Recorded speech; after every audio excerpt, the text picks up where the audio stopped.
Salut à tous, j'espère que vous allez bien et vous portez à merveille. Dans cette vidéo, nous allons installer ensemble l'Active Directory et configurer le DHCP, un serveur DHCP plutôt, et le DNS. Pour commencer, on va ouvrir un vide de commande, le CMD. Vous savez que certaines commandes ne marchent pas en CMD. Donc il va falloir vraiment qu'on ouvre le PowerShell, mais assurez-vous d'avoir une bonne connexion internet. Déjà c'est là le début, assurez-vous d'avoir une bonne connexion internet et de vérifier que vous êtes vraiment en ligne.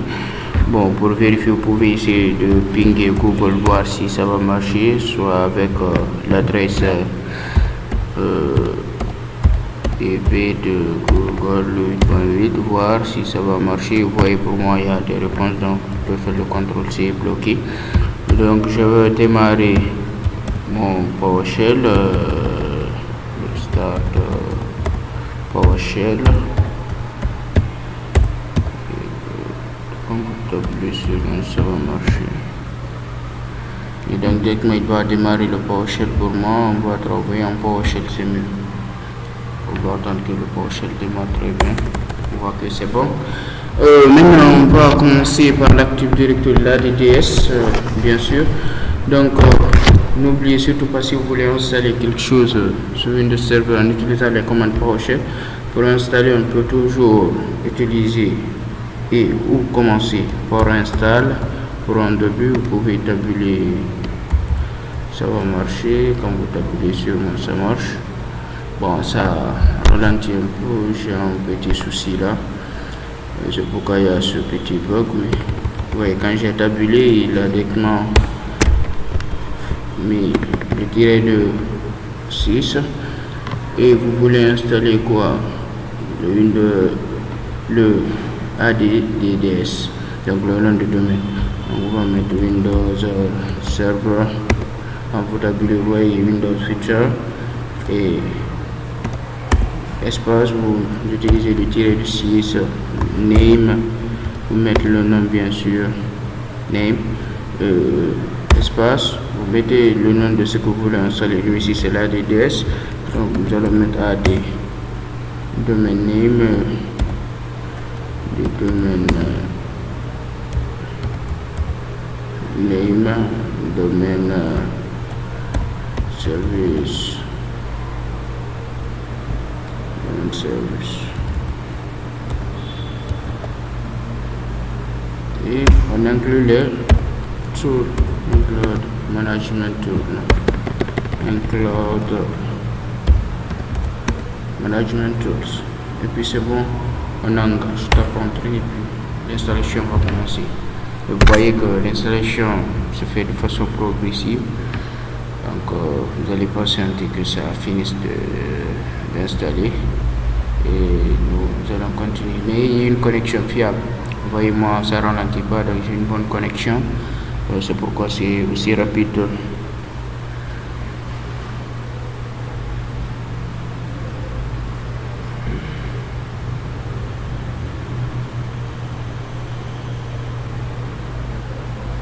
Surtout ce que ne soyez pas pressé du tout, ça va prendre son temps.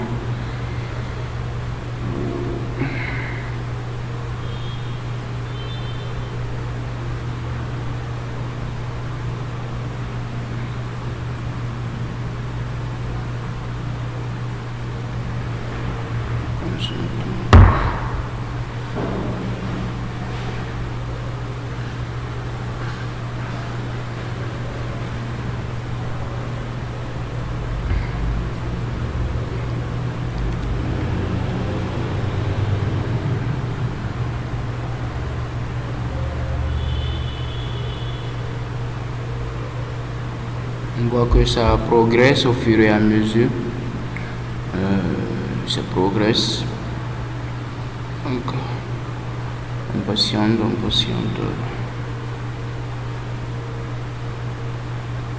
Okay. Vous voyez, c'est bon. Et pour vérifier vraiment que l'installation a été effectuée, nous pouvons utiliser cette commande, le get Windows tabule, non, il n'a pas fait tout ce que je voulais. Windows feature. Donc vous pouvez tabuler à chaque fois, il est intelligent. Feature, et puis vous mettez le nom, n'oubliez surtout pas name. Vous pouvez tabuler name et puis name. Et de quoi le AD domaine, donc AD domaine service. Donc on vérifie et on voit, vous voyez c'est coché en X qui coche derrière, et puis install state, c'est que le statut de l'installation, on voit c'est installé, c'est que veut dire c'est installé, c'est déjà installé, donc c'est que veut dire que l'installation s'est effectuée avec succès.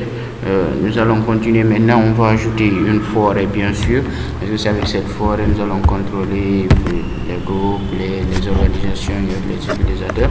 Donc nous allons créer une forêt. Si on ne connaît pas la commande ici pour télécharger la forêt, nous pouvons sortir les différentes commandes pour installer une forêt. Donc nous pouvons utiliser ça, get lui nous permet d'afficher ou de rechercher quelque chose.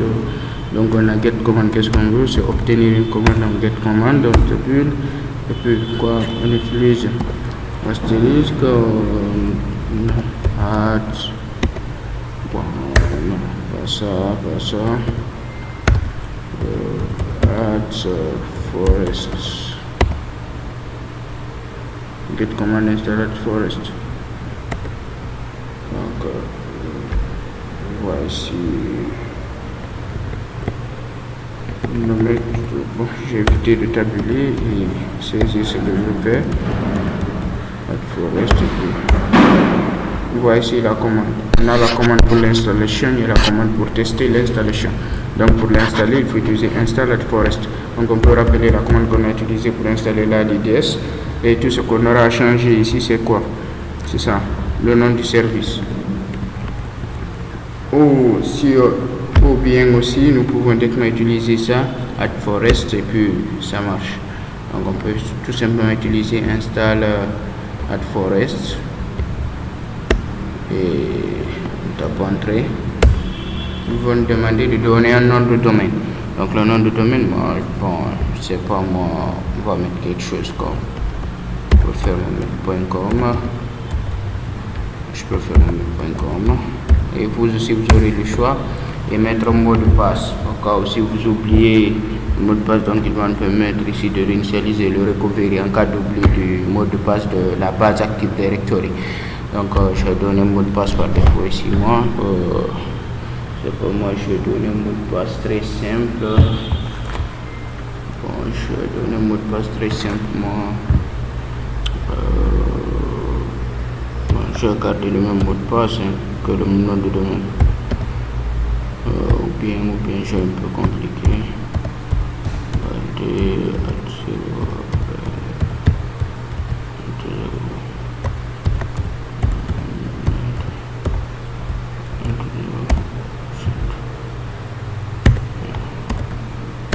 Je tape entrée, je retape le mot de passe pour vraiment être sûr qu'on ne s'est pas trompé vu qu'on ne voit pas.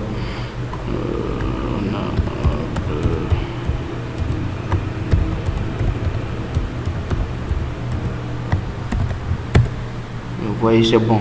Donc ici, oui, et ici c'est tout, on prend T, on accepte tout, et puis on voit l'installation va commencer et on va patienter jusqu'à la fin de cette installation. Donc, vous voyez, c'est très simple.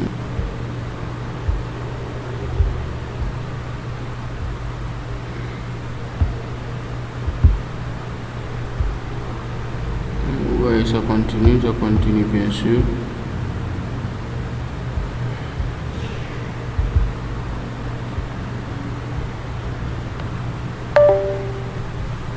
Installation continue.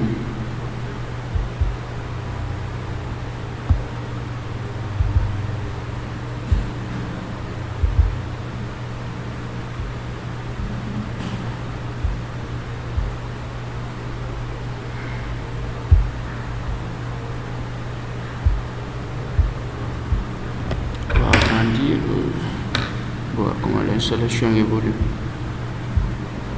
On va voir que ça évolue petit à petit, bien sûr.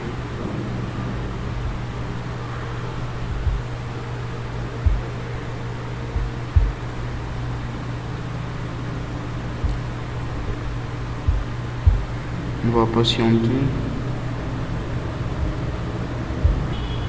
Donc vous voyez ici l'ordinateur est redémarré car les serveurs de domaine ont été installés ou supprimés. Donc on doit accepter le redémarrage de la machine. Et donc la machine va démarrer vite fait. N'éteignez surtout pas parce qu'il doit prendre en compte la nouvelle installation de la DDS et la mise en place d'une nouvelle forêt. Donc il va redémarrer pour prendre en compte ces différents services.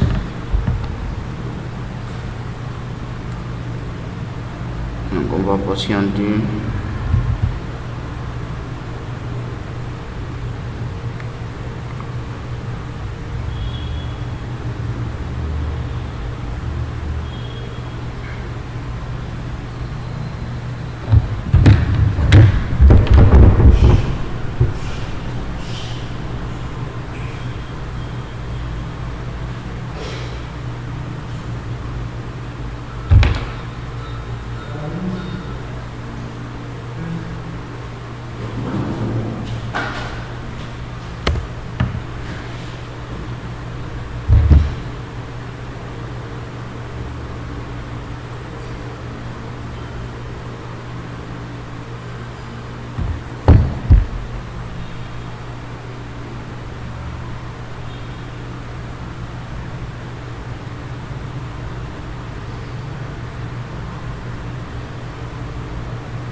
Ok, vous voyez là déjà c'est bon, ça a redémarré et puis vous voyez maintenant ça me propose, vous voyez le nom de domaine précède ici, le nom de l'utilisateur qui doit être connecté. Donc je vais me connecter en tant qu'admin et puis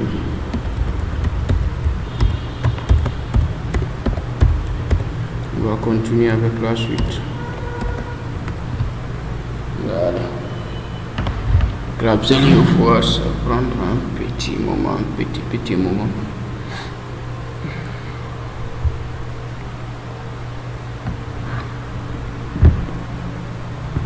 Là, nous avons installé notre nom de domaine avec la forêt, la DDS et bien sûr la forêt. On va attendre que le tableau de bord ici s'actualise un peu. Vous voyez maintenant le domaine c'est mohamed.com et je vais modifier le nom de l'ordinateur. Je modifie moi le nom de l'ordinateur.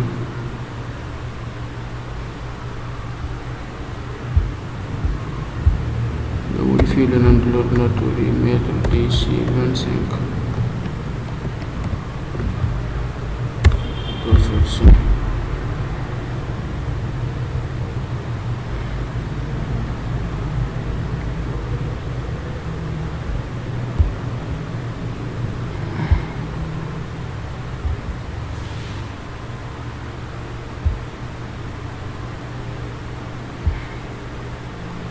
Vous voyez maintenant ce qui se présente. On a le DNS qui se présente, la DDS et tout ça. Donc quand je redémarre, après le nom de l'ordinateur va directement changer et se mettre à jour parce que j'ai changé. Maintenant, avant de redémarrer, on va installer d'abord les deux autres services, le DNS et le DHCP, et redémarrer une bonne fois pour toutes. Donc on va toujours ouvrir le CMD.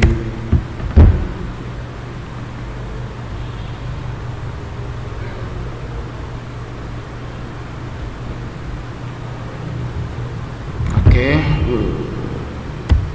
on va allumer le PowerShell. Le PowerShell directement, on peut fermer le CMD. On va agrandir celui-ci. Et on va installer maintenant le service DHCP. Lui aussi, c'est très simple, c'est une installation. Ce sont les mêmes commandes. Et vu que le PowerShell a une bonne mémoire, on peut rappeler les anciennes commandes qu'on a déjà tapées, qu'on a eu à taper. Et appeler la commande qui nous a permis d'installer la DDS et modifier juste le nom ici et mettre le service DHCP. Donc name ici c'est le DHCP. On tape entrée et puis on va nous installer ça vite fait.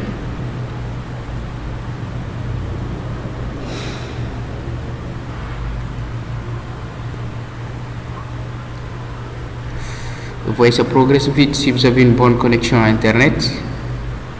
Ça se fait rapidement.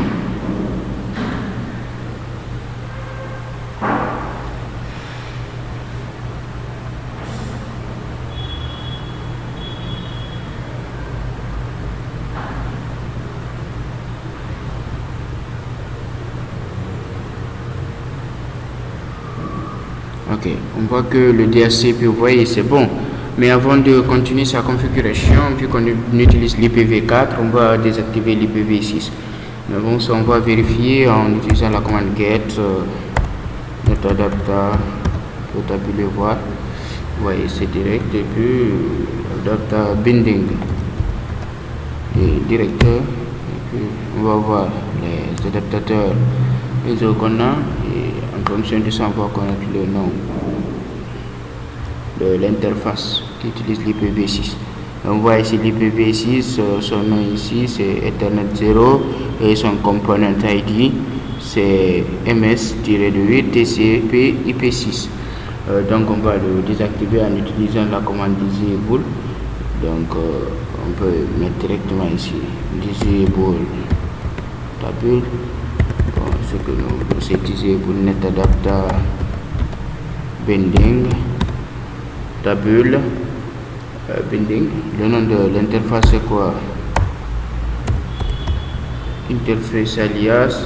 On a dit ici c'est quoi? C'est ms TCP IP6. Donc ms-6 d'abord espace -6 ms -6 TCP IP6. Jusqu'ici c'est bon. ms TCP IP6. Mais avant de mettre ici le component ID, on va plutôt d'abord mettre le nom de l'interface. Le nom de l'interface d'abord c'est Ethernet 0. Ethernet 0. Donc là d'abord c'est bon. Et ça c'est le component ID. Component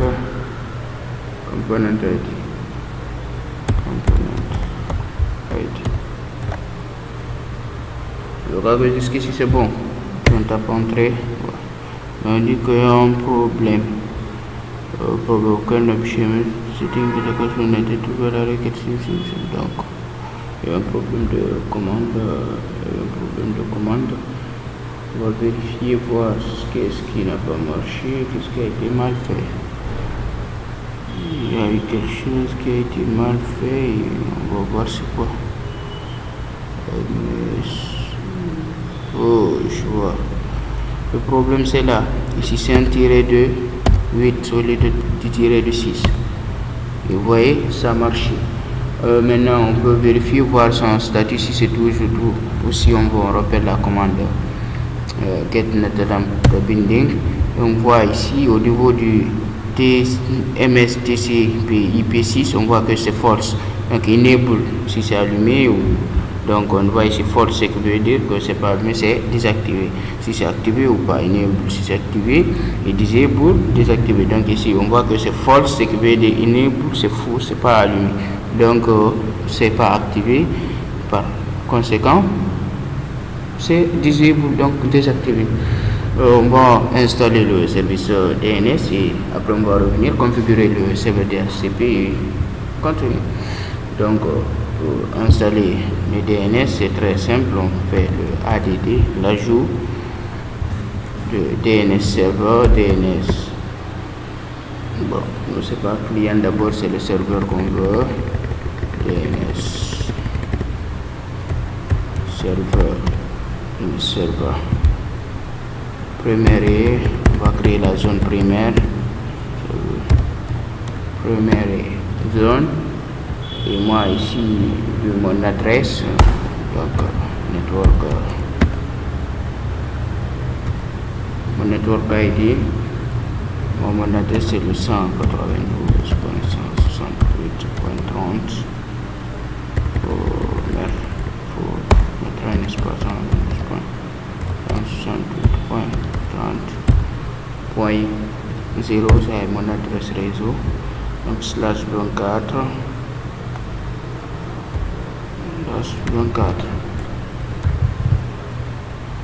et la zone file, donc le fichier zone c'est l'inverse ici de la donc 30.168.192 et on met point le N adresse, donc N tiré dessus ça, le ADD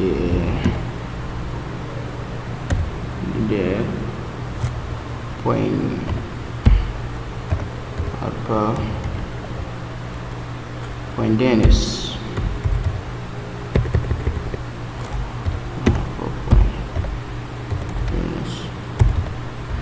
Ici c'est bon, on va vérifier s'il n'y a pas d'erreur et puis on va continuer. On va vérifier s'il n'y a pas d'erreur. Je pense que c'est bon. On tape entrer, on voit que la zone primaire a été créée.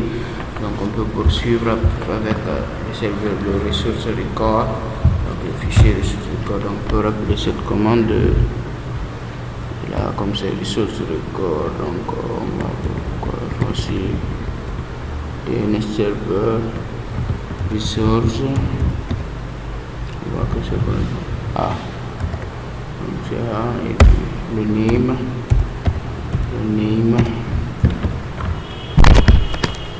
name c'est core, donc on voit que le name c'est mohamed.com qu'on avait créé avec la forêt. Donc on continue avec ça, mohamed.com, et on ajoute une adresse IPv4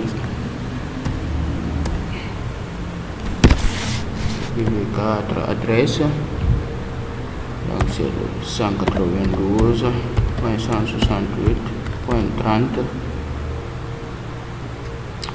192.168.30, l'adresse de mon serveur, .30. Et là on a alors update any, et creator et jusqu'ici c'est bon. Non, ça jusqu'ici c'est bon. Donc on va entrer et là aussi c'est créé. Maintenant on va passer au nom canonique, le C. Donc j'ai aussi le ADD DNS serveur,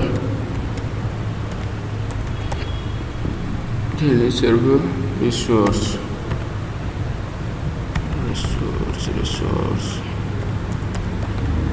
le code C, ici c'est le nom canonique, name, on va le tirer de 6 name, et c'est le www qu'on va utiliser.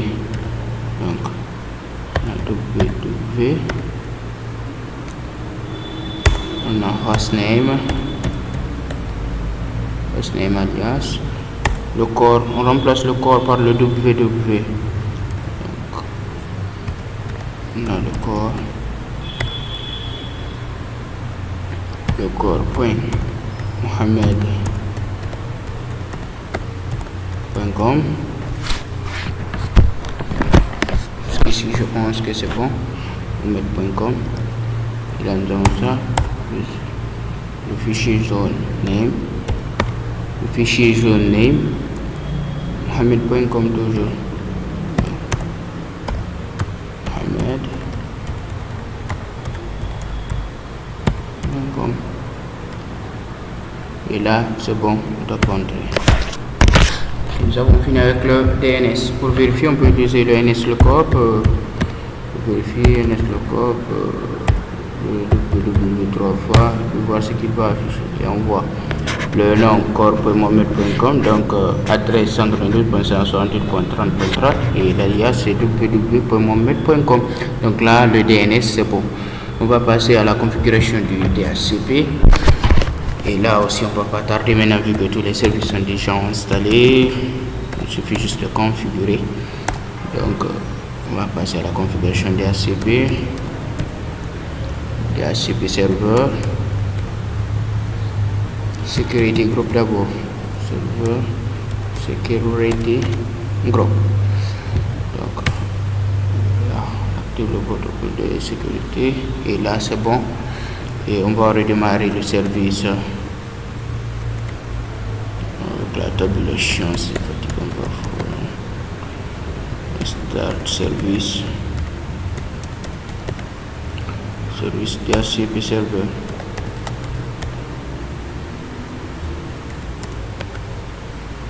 On va redémarrer le service avant de configurer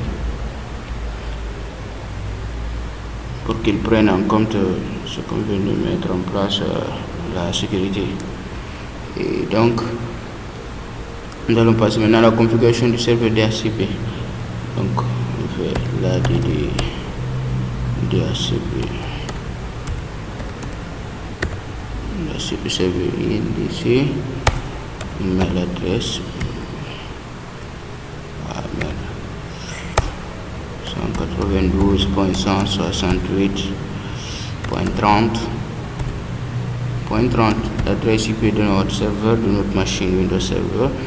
Et donc là c'est bon, on tape entrée. Ok, prendre en compte dit qu'il y a un problème. Donc il y a un problème quelque part.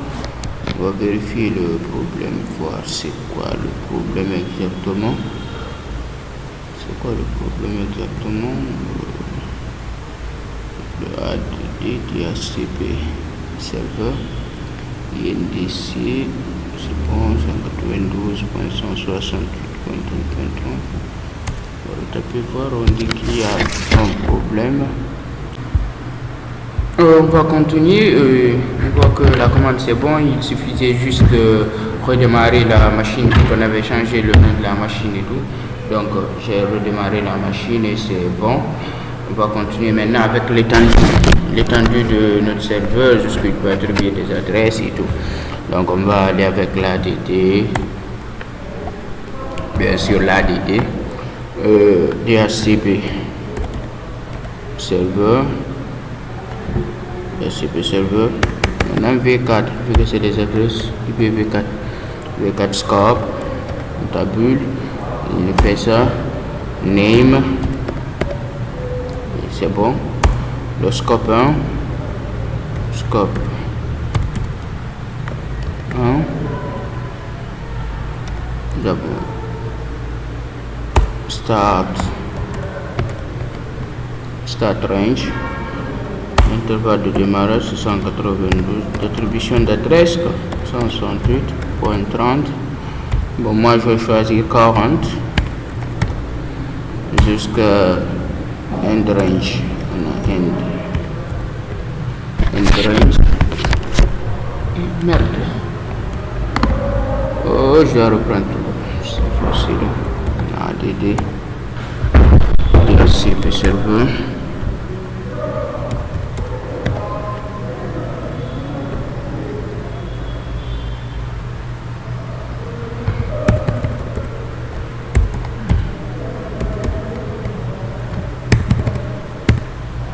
Record scope name scope 1 start range 192.168.30. Je vais prendre 40 comme je l'ai dit précédemment.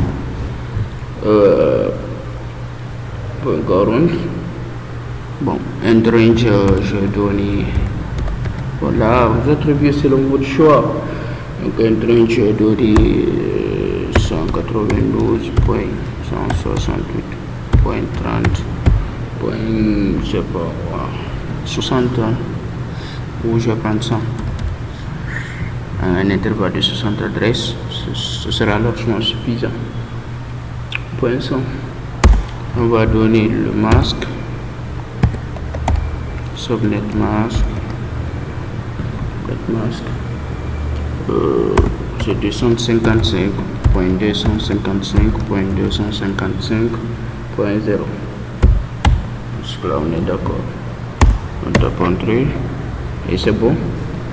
Maintenant, avec le DHCP serveur,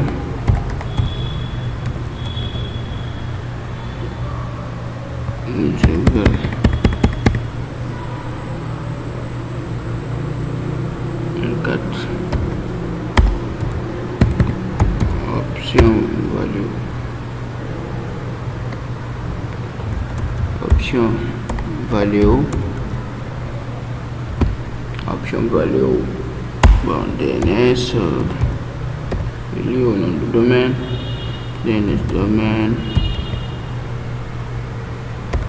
on va saisir DNS domaine, Mohamed.com,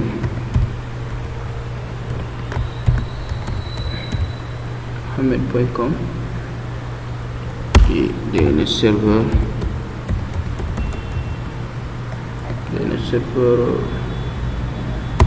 on a le 192.168.30, l'adresse du serveur. On a routeur 192.168.30.